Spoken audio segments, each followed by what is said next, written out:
Os 12 Trabalhos de Hércules, capítulo 9. A sangrenta história do rei que fazia suas éguas devorarem os estrangeiros, ou as éguas de Diomedes. Nos confins da Grécia, na Trácia, vivia um rei sanguinário que detestava estrangeiros. Chamava-se Diomedes. Era filho de Marte, o terrível deus da guerra, e de Cirene, a bela Líbia que o próprio Apolo amara um dia. Diomedes reinava sobre um imenso império banhado pelo norte do mar Egeu. Os recifes eram tão numerosos e as costas tão íngremes que muitos navios afundavam ali. Em vez de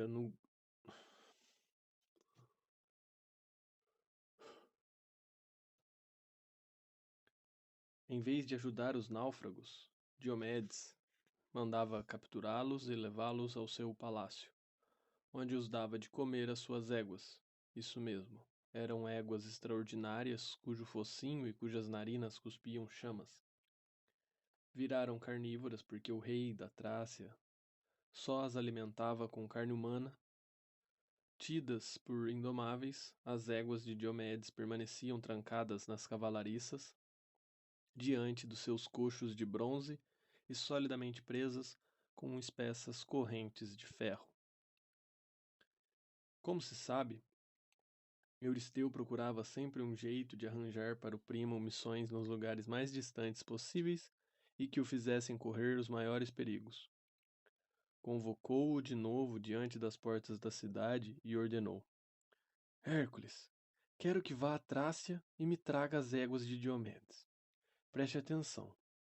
Só volte aqui quando elas estiverem domadas e forem tão inofensivas quanto carneirinhos. Já no dia seguinte, Hércules foi até o porto de Tirinto, à procura de um capitão com coragem suficiente para navegar com ele até aquelas regiões bárbaras. Ia pensando: como capturar as éguas sem ser devorado? Como trazê-las sem desacatar seu dono?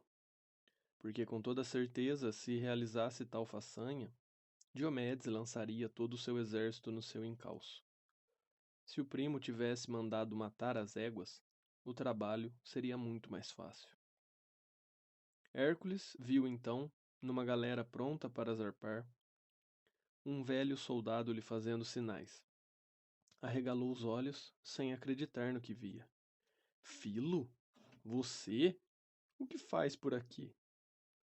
Estávamos à sua espera, Hércules, respondeu o antigo chefe da guarda, apontando para a tropa reunida no convés. Ficamos sabendo da tarefa que Euristeu lhe ordenou. Vamos acompanhá-lo. Se for preciso, iremos com você até o ponto Euxino. Comovido até as lágrimas, Hércules atirou-se nos braços daquele que tinha sido o mais valoroso braço direito de Anfitrião. Valente Filo, você não tem medo das éguas de Diomedes? Ora, se elas tentarem resistir, nós é que as comeremos, respondeu rindo um dos novos companheiros de Hércules. Depois de ter costeado por vários dias o litoral da Macedônia, a galera penetrou no estreito corredor de Dardanelos e arriscou-se no mar da Propôntida. Lá, um nevoeiro persistente os obrigava a navegar com extrema prudência.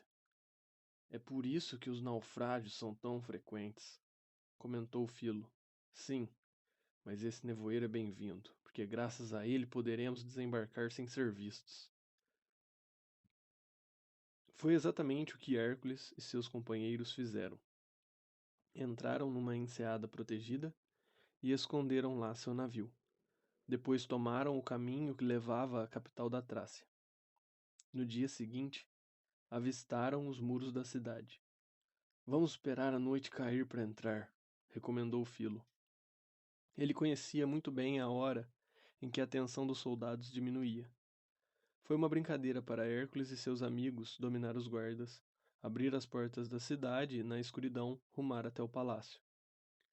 Lá chegando, perceberam as violentas labaredas que iluminavam intermitentemente o interior de uma ala do palácio. Aproximaram-se No mesmo instante, relinchos monstruosos ressoaram. Nas cavalariças, as éguas haviam farejado a presença humana. Hércules compreendeu que precisavam agir depressa. As éguas estão lá! Vamos! Comandou, brandindo sua clava.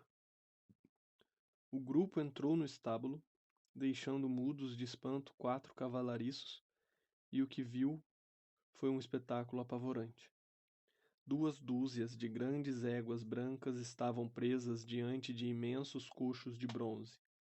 Algumas irritadas com aquela intrusão noturna, batiam as patas no chão. Outras, interrompidas enquanto comiam, viraram-se para os recém-chegados, lançando como dragões grandes labaredas pelas ventas. As últimas nem levantaram a cabeça. Estavam entretidas devorando pernas e braços empilhados em seus coxos.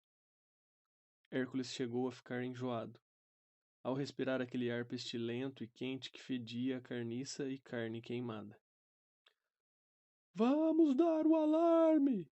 Berraram os cavalariços. Mas foram rapidamente postos fora de combate, amarrados, amordaçados e jogados num canto da estrebaria. Enquanto isso, excitadas pela movimentação e convencidas de que iam lhes servir uma refeição complementar, as éguas soltavam relinchos terríveis. Hércules soltou a primeira delas e logo avaliou a dificuldade da sua tarefa. O animal empinava e cuspia um fogo cerrado nele. Como poderemos ajudar, Hércules, se mesmo para você está tão difícil?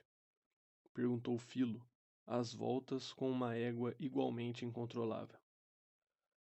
A questão não demorou a ser resolvida. Lá fora, os passos cadenciados de uma guarnição em marcha se aproximavam. Um instante depois, uma centena de soldados armados até os dentes irrompeu nas cavalariças. À sua frente, vinha um gigante vestido de púrpura, olhos cruéis e barba negra. Era Diomedes em pessoa. Era o que eu pensava, Exclamou com um sorriso feroz. esses estrangeiros estão querendo pegar minhas éguas. Ah, minhas meninas, já já vocês vão ganhar uma boa sobremesa. Deixem este aqui para mim, soldados, Acrescentou Diomedes, avançando para Hércules, que só tinha nas mãos sua clava. O herói esquivou-se da espada do rei e a fez voar longe. Furioso, Diomedes atracou-se com o adversário, mas Hércules, após um breve corpo a corpo, dominou-o com uma chave de braço.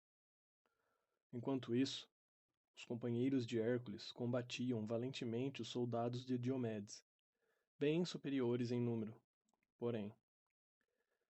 O ardor destes decaía a olhos vistos. Assim que viram o rei feito prisioneiro, puseram-se de joelhos.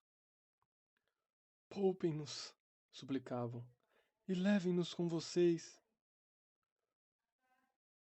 Ou matem-nos aqui mesmo. Se não, para nos punir por nosso fracasso, o rei vai nos dar de comer as suas éguas. É isso mesmo que os aguarda, Esbravejou Diomedes.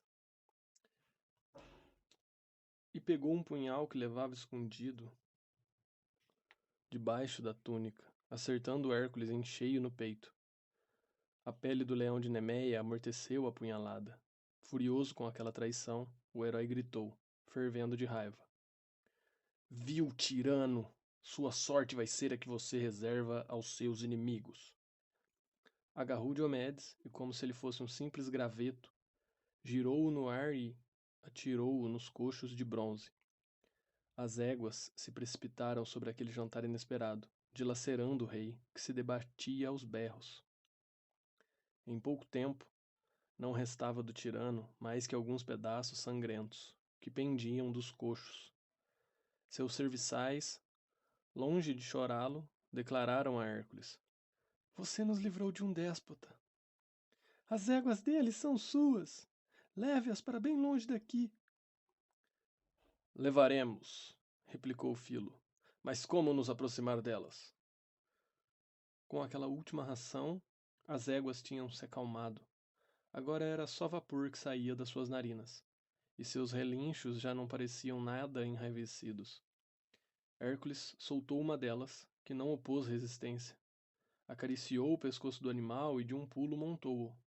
A garupa da égua mal estremeceu. Os que estavam na cavalariça exclamaram: As éguas de Diomedes encontraram seu dono. Não, retrucou Hércules. Elas foram libertadas daquele que as subjugava e lhes havia incutido o gosto por essas terríveis rações. Hércules e seus companheiros levaram as éguas até o navio, em que elas embarcaram docemente. Durante o trajeto de volta, aceitaram sem reclamar comer forragem.